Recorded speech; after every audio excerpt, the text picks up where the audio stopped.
ኢትዮጵያ ቅልጡፍ እዩ ዘውዲ ደፊኡ ዝርከብ ዘሎ እግዚአብሔር ካ ባዕልኩም እሞ ነዛ ዘውዲ እዚኣ ዝትንኪያ ወይ ሰላም ተኸታተልቲ ሶል ሚድያ ኣብዘ ዘለኹም ሰላምኩም ይብዛሕ እቶም ሓደስ ሶል ሚድያ ዝኾንኩም ሳብስክራይብ ያላ ፎርሳ ቀሪብ ኣላ 180,000 ሶል ሚድያ ክትበፅሕ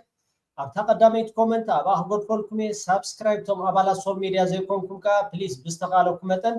ኣባላት ሶል ሚድያ ክትኮኑ ይዕድመኩም ክንድቅስ ክንትስ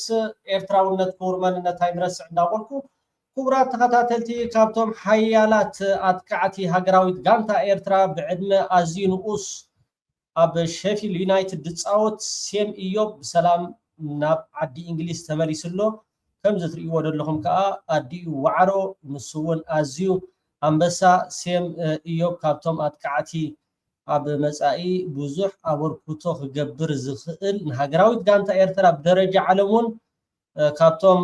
ብሉፃት ኮይኑ ንክወፅእ መቸም ዘማት ኣይኮነን እታ ጋንታ እውን ናብ ቀዳማይ ዲቪዥን ሓሊፋ ስለዘላ ምስ ማንቸስተር ዩናይትድ ዝዓበየ ሴም ኢዮብ እንኳዕ ብድሓን ተመለስካ ብጣዕሚና ኣዝና ተሓጒስና እሞ ኣብ ዝመፅኻ ብዝበለፀ ፀወታ ከባኻ ክንፅበይና እሞ ኣብ ሂወትካ ዓወት ኣሳለጦ ሙሉቕ ውሳነ ጥዕና ምስ ስድራ ቤትካ ከዓ ብጣዕሚ ነመስግን ሓራይ ክቡራት ተኸታተልቲ ከምዚ ኣብ ርእሲ ትርእይዎ ዘለኹም መቸም እቲ ዕንደራ ናይ ዓብልል ገብት ናይ ኣሜሪካ ናይ እስራኤል መጠረሻ ወይ ከዓ ምዕገቲ ተሳኢንዎ ዘሎ እሱ ከዓ ናይ መጠረሽካ ስዕረቶም ወይ ከዓ ናይ መጠረሻ ጥፍኣቶም ስለ ዝኾነ ኣጥፊኻ ጥፋይ ሎማዓንቲ ዘካይድዎ ኣብ ኢራን ብጣዕሚ ኣዝዩ ዝሕፍር ህዝቢ ዓለም ዝኸዓቦም ህዝቢ ዓለም ፎ ኢሉ ዝፀየኖም ህዝቢ ዝንቀሳቐሰሉ ብጣዕሚ ካብ እቲ ከባቢ ዘሎ ዝዓበየ ብሪጅ ብናይ ሓይሊ ኣየር ናይ ኣሜሪካን ናይ እስራኤልን ከም ዘፍረስዎ ይሕበር ኣሎ ብዙሓት ሃገራት እውን እዚ ክኽንንኦ ይረኣያ ኣለዋ እዚ ነቲ ቀረባት ሰብኣዊ መሰላት ዝበሃል ኣብኣቶም በፂሕካ ይሰርሕኒ እዚአን ወዲአን ገለ ዝበሃል ናቶም መሳርሒ ንሕና ከም ኤርትራውያን እኳ ኣቐዲምና መንግስቲ ኤርትራዊ ከምቲ ክብሎ ዝፀንሐ ግዳያት ሓደ ካብኡ ኢና ሕጂ ግን እቲ ጉዳይ እቲ ኣፍ ኣውፅኡ ይዛረብ ስለ ዘሎ ህዝቢ ዓለም ክኩንኖ ህዝቢ ዓለም ከዓ እዚ ዝተገብረ ሎማዓንቲ ናይ ስዕረት ምልክት እዩ እንድሕር ዳ ተሳዒርካ ዓንፃ ንማዓፆ ልክዕ ከምዛ ደርጊ ምስ ተሰዓረ ኣብ ቴስዓ እንታይ ገይሩ ኣብ ልዕሊ ህዝቢ ኤርትራ ማለት እዩ ህዝብና ኣብ ባፅዕ ደብዳብ ሪኢኹሞ ብናፓል ማለት እቲ ናፓል ከዓ ንመጀመርታ ኣብ ኤርትራ ዝተፈተነ ብእስራኤል ዝተሰርሐ ናፓል ሕጂ ገለገለ ኣብዚ ለባማት ንኽትመስሉ እንታይ ከም ትብሉ ዘለኹም ኢራን ከምዚ ኣፅዋር ተጠቂማ ናፓል ወዲ ናፓል ካብ ዓለም ውጉስ ኣፅዋር እዩ ንመጀመርታ ግዜ ግን ኣብ ኤርትራ ተፈቲኑ ብሰራሓቶ ከዓ እስራኤል ማለት እያ ንደርጊ ዕጢቓቶ ኣብ ልዕሊ ኤርትራውያን ከዓ ተኸስኪሱ እቲ ናፓል ሎማዓንቲ ዝተገብረ ከዓ ልክዕ ካብኡ ይፍለን እዩ ኩሉ ግዜ ክትሰዓር ከለካ ናበይካ ቴንሽንካ ትገብሮ ናብ ህዝቢ ትገብር እሞ ብድሕሪኡ እቲ መባእስትኻ ወይ ከዓ እቲ ንዓኻ ዝፃረረካ ዘሎ ሓይሊ ዓሻ እንድሕር ዳ ኮይኑ ከምኡ ዓሻ ስጉምቲ ይወስድ ከምኡ እዮም ዝኸዱ ዘለዉ ብዛዕባ ህዝቦም ክንዲ ቅንጣፍ ፍርኣድሪ ሓልዮት ዝበሃል የብሎምን ብዛዕባ እቲ ኣብ ኣፍሪቃ ዘሎ ንቪድዮ ወይ ከዓ ንካሜራ ጠሚዩ ገለ ተባሂሉ ይሰኣል ማሕበራዊ ሚድያታት ይወፅእ ጥራሕ ነብሶም ኣፍሪቃውያን ረኣይዎም ገለ እንዳተባሃለ ብዙሕ ነገራት ትስራሕ ኣብ በዓል ኣሜሪካ በዓል ካናዳ እንድሕር ዳ ሪኢኹሞ ሆምለስ ማለት እዩ ሆምለስ ኣብ በዓል ኣፍሪቃስ ድሓን ጠምዮም እኮ ደቂሶም ትሪኦም ኣብ ጎደና ጠምዮም እኮ ኣብ ጎደና ደቂሶም ትሪኦም ኣብዚ ግን ብመርፍእ ዝወስድ ብፍንጫ ዝወስድ ኩሉ ተኣሎ ዝበሃል ነገራት መጀመርታ ገዛኻ ኢኻ ተብል ብድሕሪኡ ከዓ ናብ ደገ ማለት እዩ እዚ ክግበር ኩሉ ዝፀንሐ ግን ሜክ ኣፕ ንህዝቢ ዓለም ምድንጋር እዩ እሞ እቲ ሎማዓንቲ ዝነበረ ኣቐድም ኣቢሉ እቲ ዓሻ ክትብሎ ትኽእል ኢኻ ብጣዕሚ ዝዛረቦ ይፈልጥ ገለ ይፈልጥ ኢራናውያን እኮ ብጣዕሚ እንታይ ክብሎ እዮም ዝረኣዩ ዘለዉ እዚ ሃላይ ወላ እምነት ዝበሃል የብልና ናብ ሰብ እዚ ትማል እንታይ ኢሉ ተዛሪቡ ነይሩ ድሕሪ 2 ሰሙን 3 ሰሙን ጠጠው ኮነብሎ ኢና ከምዝን ክንገብር ኢና ናብ ሰላም ዘተመፂና ኣለና ኢራን ሰዲዶም ላይ ዝበለፀ ጊፍቲ ኢራን ተሳዒራ ብድሕ ሕጂ ወላ ሓደ ሓይሊ ኣየር ደምሲስና ኢና ሓይሊ ምድሪ ደምሲስና ኢና ሓይሊ ባሕሪ ደምሲስና ኢና ሕርሙስ ኣብ ውሽጢ 10 ሰዓት ክንቆፃፀራ ኢና ገለ ዝብል በጀካ ዘረባ ነቲ ምርግጋእ ነቲ ወይ ከዓ ምትላል ነቲ ህዝቢ ኣሜሪካ ዝግበር ዘሎ ምዃኑ እውን ካብኡ ድስሓት ኣይኮነን እሞ ዘመነ እኒ ሕምባሻ ኮሎ እምኒ ዝበሃል ናብኡ ክንመልሶም ኢና ናብ ስቶን ኤጅ ንኢራናውያን ናብ ስቶን ኤጅ ክንመልሶም ኢና ማለት ኣብ ልዕሊ ህዝቢ ጀሚሮሞ ዘሎ በንፃሩ ከዓ ሎማዓንቲ ግብረ መልሲ ከዓ ሂቦም ኣሎ ህዝቢ ኢራን ሰራዊት ኢራን ክንደይ 1 ሚልዮን እቲ ንፅበየኩም ኣለና ምፁ ፀገም ዝበሃል ነገር የለን ብመሬት ምፁ ብባሕሪ ምፁ ዌልካም ንፅበየኩም ኣለና ብሎም ኣሎ ከም ኣተኣታትዋኹም ከምኡ ይኮነን ኣዋፃፃኹም ዝወፅእ የለን እዮም ዝብሎም ዘሎ ኣብዚ ስምዕዎ We're going to hit them extremely hard over the next 2 to 3 weeks. We're going to bring them back to the Stone Ages where they belong shortly.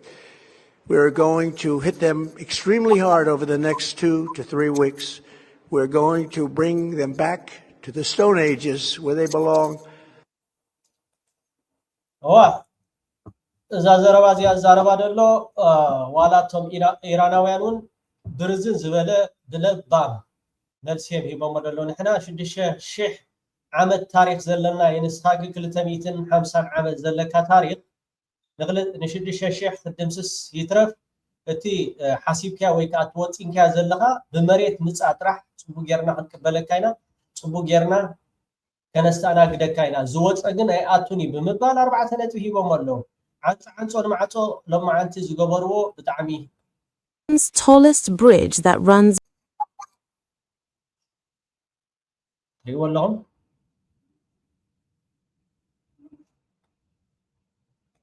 Iran and the western city of Karaj has been destroyed in a US and Israeli airstrike, Fars news agency reported on Thursday.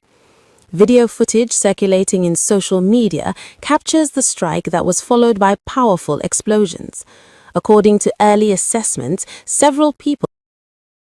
حراي بعتر زبالة أمريكا إسرائيل بزفتشمون أير متكعتي إتي أب ماكلاي مبرع زنوح زراخب تبعيد زفلة دلدل B1 بريتش عني لما أنت مالتي بناي أير متكعتني أمريكا ناي إسرائيل إذا دلدل زي نرسى ختما إيران زغنة تهران كمها مس ختما كارجا زراخب كأندي متحلالة في ኮይኑ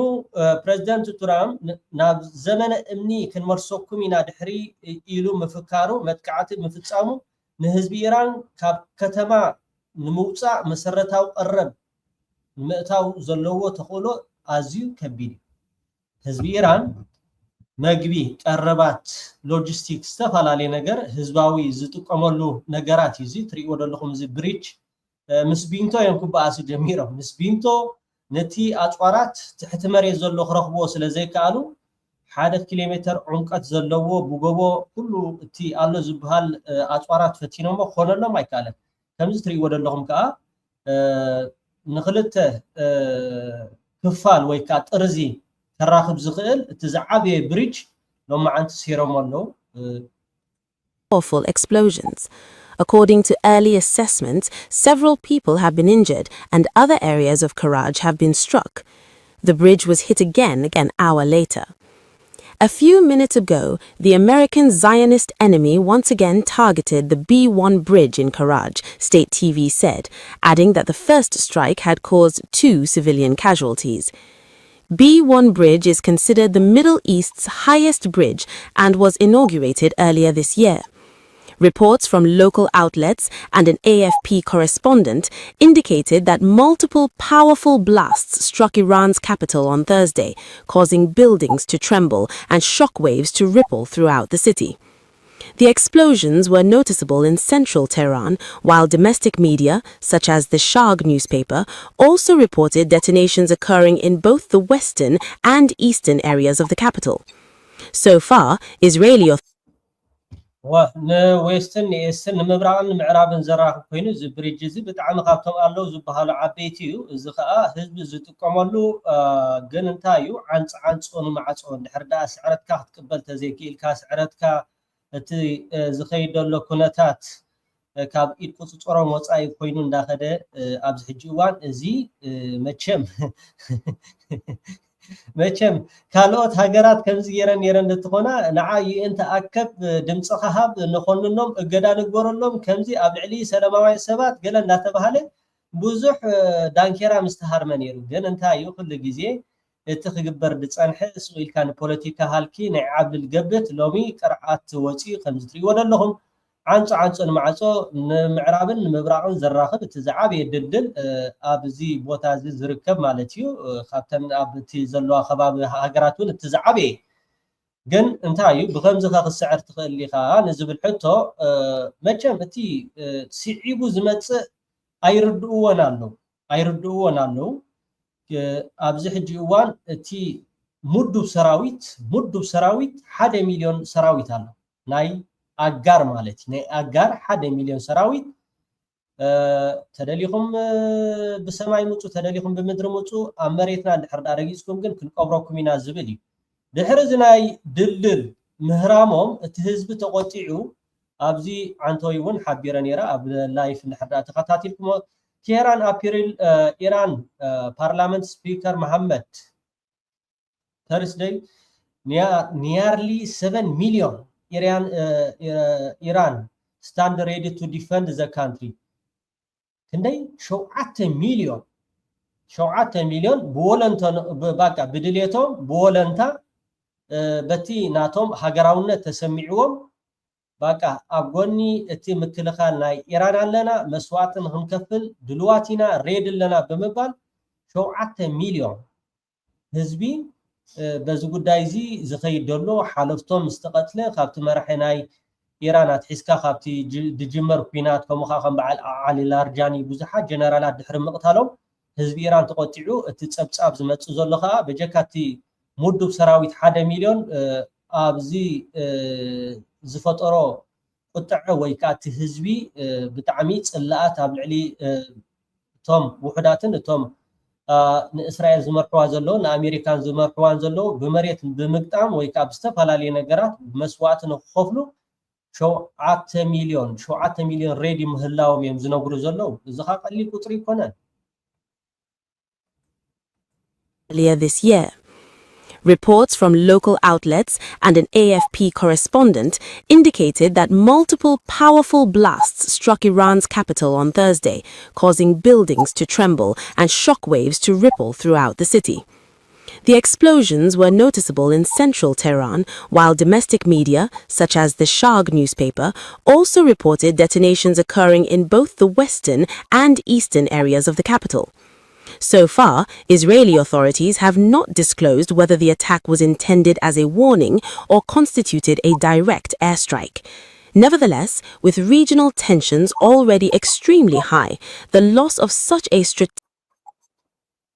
هراي نابتي زغصل كونتات ዝኸይድ ዘሎ ብቐረባ መቸም እቲ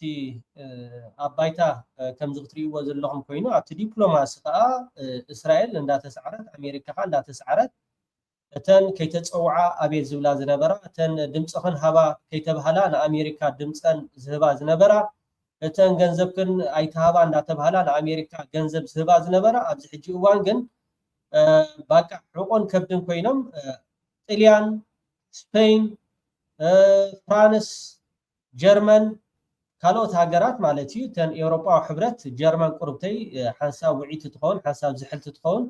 ቁርብተይ ዝተተሓዞም ቪድዮ ግዳሃሊ ኮይኑ ኦስትሪያ ማለት ቶም መበቆል ናይ ጀርመን ወይ ከዓ ቶም ብቅርቢ ናብ ጀርመን ዝቀረቡ ኮይኖም ማለት እዩ ኦስትሪያ ትፈልጡ ኢኹም ኣውስትራልያ ዘይኮነስ Austria reject US request to use airspace for Iran ናብ ናይ ስፔስ ናይ ኣየር ዝግበር መጥቃዕቲ ኣብ ልዕሊ ኢራን ናይ ኣውስትሪያ ሪጀክት ጌራቶላ ማለት ነፂጋቶላ እቲ ክልል ሰማያት ኣሜሪካ ከይትጥቀመሉ ብኡ ጌርካ ንኢራን ንምጥቃዕ ዝግበር ወይ ከዓ መጓዓዝያ ሎጂስቲክ ኣፅዋራት ወተሃደራዊ ቀረባት ንዝኾነ ናይ ኣሜሪካ እቲ ናቶም ክለኣየር ከም ዘይውዕል ኦስትሪያውን ሎማዓንቲ ብጣዕሚ ደስ ደብል ዜና ወፂሎ እዚ ከዓ እንድሕር ዳ ሪእናዮ እቲ ምዑርይነት እቲ ናይ ዓለም ዓብልል ገብት ወይ ከዓ ርገፅ እንዳተባሃለ ክኸይድ ፀንሐ ካብቶም ቀንዲ ኤሮጳዊ ሕብረት ኣብ ድምፂ ብልጫ ድዩ ወይ ከዓ ብገንዘብ ድዩ ብሎጂስቲክ ድዩ ብወተሃደራዊ ድዩ ብዝተፈላለየ ነገር ኣብ ጎኒ ኣሜሪካ ኮይኖም እዮም ከም በዓል ኢራቅ ንበዓል ሊብያ ሶማል ሶርያ ይዕንዮማ ማለት እዩ ኣብዚ ሕጂ እዋን ግን ከምዚ ንሪኦ ዘለና ብቀረባ እቶ ኤሮጳዊ ሕብረት ምስ ኢራን ክሰርሕ ምዃኑ እዩ ዝሕበር ዘሎ ኢራን ጎረሮ ናይ ዓለም ስለ ዝኾነት ነቲ ናይ ነዳዲ ከዓ ወላ ሓደ ፀገም የለን ክሳብ ምሳይ ወይ ከዓ ምስተን ሃገራት ኣብቲ ውግእ ተፀሚድኩም ምሳይ ክሳብ ፊት ንፊት ዘይገጠምኩም ወይ ከዓ ምሳይ ኩናት ክሳብ ዘይኣወጅኩም ክሳብ ዘይከፈትኩም ንዝኾነት ሃገር ብሕርሙዝ ክጥቀም ፀገም የብላን ድሕሪ ምባል ኤሮጳዊ ሕብረት እውን ብናይ ሕርሙዝ ክጥቀም ፀገም ከም ዘይብሉ እቲ እገዳ ወይ ከዓ እቲ ፍሉይ ብድሕሪ ሕጂ እውን ዋላ ሰላም ተኾነ እስራኤል ብኡ ትበሃል ኣይትጥቀምንያ እዮም ዝብሉ ዘለው ዋላ ሰላም ተኾነ እስራኤል ብድሕሪ ሕጂ ብሕርሙዝ ዝበሃል ኣይትጥቀምንያ ዝብል ቁጥዕ ወይ ከዓ ነድሪ ዝፈጠሮ ኮሚታት እዩ ዝወፅእ ዘሎ እቲ ሓበሬታታት እዚ ከዓ ቀሊል ኣይኮነን ከምዚ ክሪኦ ፀኒሕና ብጣዕሚ ንህዝቢ ብጥሜት ንምቕታል ህዝቢ ቆልዓ ሰበይቲ መድሃኒት ዝዓበየ ካብ ኤስት ዌስት ዘመሓላለፍ ብሪጅ ከምዚ ጌርካ ብምስባር እዚ ኢሰብኣዊ ተግባራት እዩ ሓራይ ሎማዓንቲ እተን ናይ ምዕራባውያን ሚድያታት ከይተረፋ ከምኡ እተን ትማሊ ኣብ ጎኒ ኣሜሪካ ጎኒ እስራኤል ደው ኢለን ክሳብ ዝዓለት እዚኣ ዜናታት ዘቃልሓ ዘለዋ ናይ ምዕራባውያን ሚድያታት ሓቅታት ብጭቅ ክብለን ጀሚሩ ኣሎ እስራኤል ሎማዓንቲ ብሕልፊ ቴል ኣቪቭ ድሕሪዚ መጥቃዕቲ ስቶን ኤጅ ክንመልሳይና ወይ ከዓ እቲ ናይ ፔንታጎን መራሒ ናይ ሚኒስትሪ ምክልኻል ናይ ኣሜሪካ እቲ ሓይሊ ባሕሪ ዓንዩ ሓይሊ ኣየር ዓንዩ ሓይሊ ምድሪ ዓንዩ ድሕሪ ምባል እዚ ሎማዓንቲ ዝተፈፀመ ኣብ ቴል ኣቪቭ ካብቲ ናይ ዝሓለፈ ዝኸፍአ መጥቃዕቲ ኣጋጢሙ ክብሉ እዮም ፀብፀባት ዝሕብሩ ዘለው እቲ ቪድዮታት ቁርብተይ እዚኣ ከሪእኩም ክፍትን እምበር እቲ ሓደ ቪድዮ ክትርእይዎ ብጣዕሚ ኣዝዩ ደስካሕክሕ ብርቱዕ መጥቃዕቲ ከም ሎማዓንቲ ደስካሕክሕ ካብቲ ናይ 34 መዓልቲ ገይሩሎ እቲ ኩናት ካብ ዝጅመር ሎማዓንቲ እቲ ዝበርትዕ ነይሩ ኣብ ዝሓለፈ እውን ሓቢሮም ነይሮም እዮም እንድሕር ዳ ዓይንና ሃሪምኩምና ንሕና ርእስኹም ኢና ክንሃርመኩም እንድሕር ዳ እዝንና ሃሪምኩምና እዝንኹም ዘይኮነስ ርእስኹም ኢና ክንሃርመኩም ዝብል መጠንቀቕታ ሂቦም ነይሮም ሎማዓንቲ ኣብ ቴል ኣቪቭ ዝወረደ መጥቃዕቲ ከዓ ብጣዕሚ ኣዝዩ ከቢድ ምንባሩ ዝወፁ ዘሎ ሓበሬታታት እዩ እዚኣ ቁርብተይ ከሪአኩም ክፍትን እዚኣ ፍቕድቲ እያ ተኻልእ ግን ብጣዕሚ ኣዝዩ ደስካሕኪ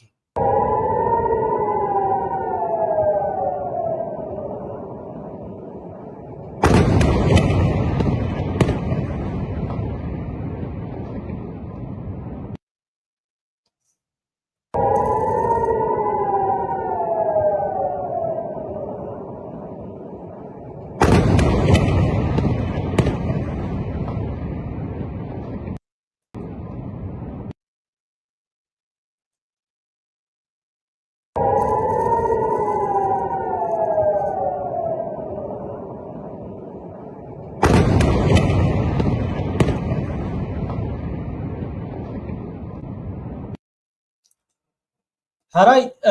እቲ ዝዓበየ ትካል ናይ ኣማዞን ኣብ ኩዌት ዝርከብ ከም ዝተሃርመ ኣብቲ ናይ ትማሊ መደብ ወይ ከዓ ኣብ ዝተፈላለዩ ማሕበራዊ ሚድያ ተኸታቲልኩሞ ነርኩም ክትኮኑ ትኽእሉ ኢኹም እዚ ዳታ ወይ ከዓ እዚ ትሪእዎ ዘለኹም ኣብ ስክሪን ሎማዓንቲ ክትሃርሞ ምዃና ሓቢራ ኣላ ኢራን ማለት እዩ ብወግዒ ሎማዓንቲ እዚ ትካል እዚ ልዕሊ ዝገርም እዩ ልዕሊ 33,000 ሰራሕተኛታት ኣለዉ 33,000 ሰራሕተኛታት ኣለዉ ኢራን ኣብ ዱባይ ዝርከብ ዳታ ዳታ ሰንተር መጥቃዕቲ ከም ዝጀመረት ኣፍሊጣ ኣላ እዚ ዳታ ሰንተር ትሪእዎ ኣለኹም ኢራን ኣብ ዱባይ ዝርከብ ዳታ ሰንተር መጥቃዕቲ ከም ዝጀመረት ኣፍሊጣ ኣላ እዚ ቪድዮ ዋው ዋው ዋው እቲ ኩነታት ብጣዕሚ እንዳኸበደ ዝኸይድ ዘሎ ካብ ወተሃደራዊ ናብ ጎግል ከምኡ ከዓ ናይቲ ማለ ናብ ኣማዞን ሃሪማ ነይራ ኣማዞን ኣብ ኩዌት ዝርከብ ከም ዘዕነወቶ ሕጂ ከዓ ነዚ ናይ ዳታ ልዕሊ 33,000 ሰራሕተኛታት ኣሎ ነዚ ከዓ ክትዕንዎ ምዃና ትሕብር ኣላ ተን ሃገራት ዕራብ ቅልጥፍ ኢልክን ነቲ ናይ ኣሜሪካ ዘሎ ሓይሊ ቀልጢፍኩም ከተውፅዎ ተዘይክኢልኩም ከቢድ እዩ እንዳኾነ እዩ ዝኸይ ዘሎ እንዳኸበደ እዩ ዝኸይ ዘሎ ወተወሳኺ ከዓ ኢራናውያን ከምዚ ኣብ ማሕበራዊ ሚድያ ዝወፁ ዘሎ ናይ ኣሜሪካ ዘረባ ምጉዕባዕ ወይ ከዓ ሓሶት ዘይኮነ الله الرحمن الرحیم همان گونه که گفته بودیم به دشمنان آمریکایی صهیونیستی اعلام می‌کنیم اطلاعات شما از توان و قدرت نظامی و تجهیزات ما ناقص است از ظرفیت‌های بسیار گسترده و راهبردی ما هیچ چیز نمی‌دانید امید نداشته باشید که مراکز تولید موشک‌های راهبردی پهپادهای دوربرد تهاجمی سامانه‌های نوین پدافند هوایی و جنگ الکترونیک و تجهیزات ویژه ما را نابود کرده باشید که با چنین تصوری عمق باطلاقی که در آن خود را گرفتار کرده اید را بیشتر خواهید کرد مراکزی که به تصورتان هدف قرار داده اید ناچیز بوده و تولیدات راهبردی نظامی ما در نقاطی صورت می‌گیرد که به هیچ وجه از آن اطلاع ندارید و هیچ وقت دستتان نیز به آنها نخواهد رسید زحمت شما را کم می‌کنیم مبنی بر اینکه موشک‌ها، پهپادها و تجهیزات راهبردی ما را نشمارید چون قطعاً به خطا می‌روید و به جایی نخواهید رسید شما باید تاوان تجاوزی که آغاز کننده آن بودید را به ملت شرافتمند، عزیز و مسلمان پس بدهید با توکل بر خداوند متعال این جنگ تا خاری، ذلت و پشیمانی دائمی، قطعی و تسلیم شما ادامه خواهد داشت در تداوم ضربات و سیلی‌های محکم و غیر قابل تصوری که تاکنون خورده اید منتظر اقدامات کوبنده‌تر، وسیع‌تر و ویرانگر ما باشید و من نصر الا من عند الله العزیز الحکیم اوكي مجلس كم زغ سمعوا تصنعهم سابتايتل ونا بتتحت لكم زايونستي زبل نحنا مس اوروبا يكون مس حزب امريكا طلعت ويكا مس حبرتسبنا عالم يكونن نتوم وحداتن نتوم قدن عالم زربو شوا زلو كساب ايدوم زيهاو كم بعل امريكا بزو قدايزي ايدا كساب زيهابت التخوينات قصي تسعيرنا لنا ويكاتن هنا قريبنا دلنا نعو خمالو تزكيلهم سعرتهم كقبلوا قولوا لهم سعرتهم كساب زي تقبلوا جن ازي زغبر دلو اب محبراو ميديا بجكا زربا كوينو حالفو كال شطاراتات كال غرحتات كما غيركا ابايتا خوينات تجمر نعو نمشففان تبهايل زغبر زلو مخانون دارغاتهم ايراناويانون 150 اسميروم للو ስለዚህ ሰራዊት ኢራን ኩናት ክሳብ ኣሜሪካ ኢዳ ትህብ ክቕፅል ዝብል ዘሎ ኣብዚ ማሕበራዊ ሚድያ ግን ኣሜሪካ ዝዛረቦ ካሊእ ደሎ ሓራይ መቸም ብጣዕሚ ኣዝዩ ዝሕጉስ ዜና እዚ ላዕለዋይ በዓል ስልጣን ትፈልጥዎ ይኹም ናይ ሱዳን ብምንታይ ትዝክሮ እስከ ጀነራል ዓሊ ዓጣ ካብቲ ኣብ ዝሓለፈ እዋን ናይ ብራዘርሁድ ኢላ ኣሜሪካ እገዳዶ ዋላ ክስ መሰቕረበት ኣካል ናቱ ወይ ከዓ ወል ሓደ ፀገም ዘለዎ ይኮነን ብምባል ካብቶም ናይ ብራዘርሁድ እዩ ብምንታይ ዝክሮ ጀነራል ዓሊ ዓጣ ካብቶም ምስ ኤርትራ ፅቡቅ ዝምድና ዘለዎ ከምኡውን ኣብ ልዕሊ ክቡር ፕረዚደንት ኤርትራ ዘለዎ ኣራዳድኣ ወይ ከዓ ኣረኣያ ኣብቲ ሸይጣን ነቲ ናይ ኢማራት ዓረብ ሸይጣን ዝበሎ ማለት እዩ ኣብ ልዕሊ ኣብይ ኣሕመድ ከዓ ዘይመሃር ስኢሉ ደደብ ቁርብተይ ካብ ፕረዚደንት ኢሳያስ ኣፈወርቂ ከማናይ ትመሃሩን ብምባል ቀንዲ ካብቶም ዓለም ቀንዲ መራሕቲ ብምባል ንፕረዚደንት ኢሳያስ ኣፈወርቂ ዘብሎ ሎሚ ኣብ ካርቱም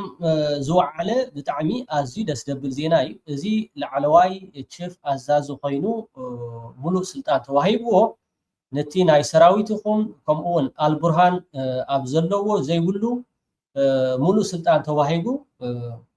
ነቲ ነገራት እቲ ንኸካይዶ መዝነት ብኣልቡርሃን ተዋሂብዎ ኣሎ እዚ ኸ ንዓና ከም ኤርትራውያን ዓብ ዓወቲ ولو تريوا لهم زغانة نجار النهر دامتيا متكاتا تماهيرهم يوم كاب إيراناويان كاب استفالالي نجارات التنجارات النهر دا أبكينات هالليغا خوينكا زغانة نجارات كمت خلو كالمتيقا نجاراتكم داخل يزغي دولو سوداناويان لو معت بتعمد دسدب الكايدو مالو زيا نتوم إثيوبياويان بتعمي بزي مراحزي كلهم توم لاي سرعت بعلقنا ايفتوونيم نسون ايفتومني نسي فتومني شيطانتي يزبلهم بتعمون ينعقم بتعمون كابتوم مس ኤርትራ ጽቦ ዝምድና ዘሎ ወይ على عطا አልቡርሃን ወታደራዊ ሹምሽር አደረጉም። ከአሁን በኋላ ጀነራሉ ከዚህ በኋላ ብቸኛ የውሳኔ ሰጭነት ሚናቸው የሚቀር ይሆናል። ምን ተፈጠረ በካርቱም? የሱዳን ወታደራዊ መንግስት መሪ ሆኑት ሌተናል ጀነራል አብዱልፈታህ አልቡርሃን በዛሬው ዕለት መጠነ ሰፊ የሚባል ወታደራዊ ሹም ሽር አድርገዋል። በዚህ መሰረት አዲስ የጦር ኃይሎች ጠቅላይ ምክር ቤት ማቋቋማቸውን ያስታወቁ ሲሆን የምክር ቤት በፕሬዝዳንትነት እንዲመሩት ሌተናል ጀነራል አብዱል ረህማን ሐሰን አልኦታን ሾመዋል። በቅርቡ የአሜሪካ መንግስት የሱዳን ሙስሊም ብራዘርሁድን በሽብርተኝነት መዝገብ ውስጥ ማስፈሩን ተከትሎ አልቡርሃን ከዚህ ድርጅት ጋር ያላቸውን ግንኙነት ይቀንሳሉ የሚል ግምት በብዙዎች ዘንድ አድሮም ነበር። ይሁንና በተቃራኒው የሱዳን ሙስሊም ብራዘርሁድ አባል መሆናቸው የሚነገርላቸው ሌተናል ጀነራል አልአታን የጦር ኃይላቸው ኢታማዦር ሹም አድርገዋል። የተሾሙት እኚህ ጀነራል በቅርቡ በቪዲዮ ባስተላለፉት መልእክት አዎ እኔ የሙስሊም ብራዘርሁድ አባል ነኝ በማለት መናገራቸው የሚታወስ ሲሆን የአሜሪካ መንግስት የሽብርተኝነት ፍረጃን በአደባባይ መቃወማቸው ይታወሳል። ጀነራል አልቡርሃን ይህን ከባድ የሚባል ሹምሽር ያደረጉት በጦር ኃይላቸውና በሙስሊም ብራዘርሁድ መካከል በቅርቡ የተነሳውን ውዝግብ ተከትሎ ኃይል ለማመጣጠን መሆኑን ታዛቢዎች ይናገራሉ። በመንግስታቸው ውስጥ ሌተናል ጀነራል አልቡርሃን ከዚህ በኋላ ብቸኛ የውሳኔ ሰጭነት ሚናቸው የሚቀር ሲሆን ሌተናል ጀነራል አልአታማ እኩል ውሳኔ የመስጠት ስልጣን እንዲኖራቸው መደረጉን ተንታኞች አስታውቀዋል። ያ እዝን ኢትዮጵያውያን መርዲ ንዓና ኤርትራውያን ከዓ ብጣዕሚ ዓቢ ሓጎስ እዩ ኣብዝለኩም እውን እንድሕር ደሊኹም ኩሉ ግዜ እቶም ኢትዮጵያውያን መታ ንኽሰምዑ መርዲ ኢለ በምሓርኛ ደልየ ኣጋጣሚ እውን ኣውሪዶም ኣፀኒሖም ድሓን እተው መቸም ኣብዚ እናሃለኩም ክትርእይዎ ትኽእሉ ኢኹም ሎማዓንቲ ዝወዓለ እንድሕር ደሊኹም ክሰደልኩም ይኽእል እየ ሙሉእ ትሕዝቶ ኣብዚ እናሃለ ማለት እዩ እስከ እዚኣ ከዓ ንኢትዮጵያውያን ከዘኻኽሮም እሞ ኣብዚ ስምዕዎ الشيطان كان تدخله كبير الشيطان كان تدخله طويل كثير بيقص لي الحاجات من النص او من البدايه بقطعها. دولة الشر في ابو ظبي محمد بن زايد شيطان العرب هذا الصهيوني القذر ومعه بعض الغادة المرتشين في بعض دول الجوار حولنا ما اعرف كاكا وبابكا وشنو هنايا خموم التاريخ الافريقي كان والده ربنا يرحمه من الغادة اللي بيذكرهم التاريخ الافريقي زي مانديلا ولومامبا وكينياتا وعبد الناصر وخواري بمدين. يا اخي ما بيختش. شوف يا اخي خلي يكون رئيس اريتريا غدوه له زول افريقي صميم يحب بلده يحب اريتريا يحب شعبه يحب افريقيا رجل قوي شجاع. هو ما يغير منه ما يشوف افورقي ده بيعمل في شنو كيف بيتعاطى مع قضايا الاقليم وقضايا العالم. يوم سمعته 30 ولا 40 سنه افورقي ده رشوه انت بتفتش بطعمي ኣብ ልዕሊ ህዝብን መንግስትን ኤርትራ ዘለዎ ኣረዳድኣ ከም ኣብነት ፕሬዝዳንት ኢሳያስ ኣፈወርቂ ከማን ክትወከሱ ትኽእሉ 35 ዓመት ረኣይዎ ሓንቲ መዓልቲ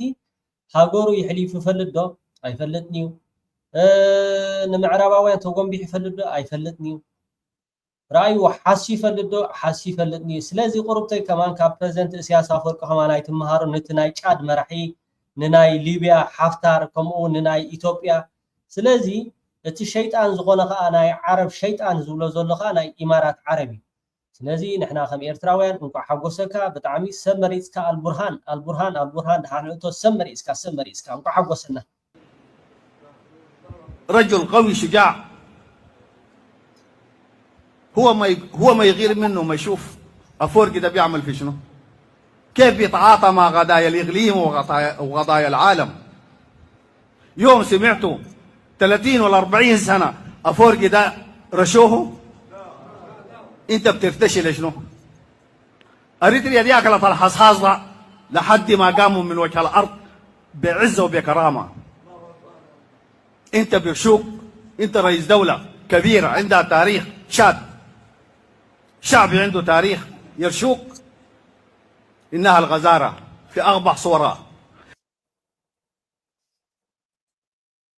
أرأي كبرات تقاتلتي سول ميديا دقيمة أبزوز لكم سلامكم يبزع خندكس كنتس إرترا ونتفور من تاينرس بليس بسخة لكم أبالا سول ميديا خنو يالا فرصة قريبنا لنا 180 شح نقطوة ناكل نخبات أخا إيدي كانبا عابقا شاء لنا ساعات شدش لو معانتي باقوات ترى برلين تايم كنت كل جزية لايف ذاته أزيا قداسي عابقا شاء كلاتكم كاب سول ميديا ساعة شدش لايف يرغبنا كندكس كنتس إيرتراونت كور من تاينرس عندابولكو كور جنرال على عتاخا نكو حقوسنا البرهان كاب تعمل صراح نكو حقوسنا يغنيلنا متكلاوين موصلو لغنميت متكلاوين موصلو لغنميت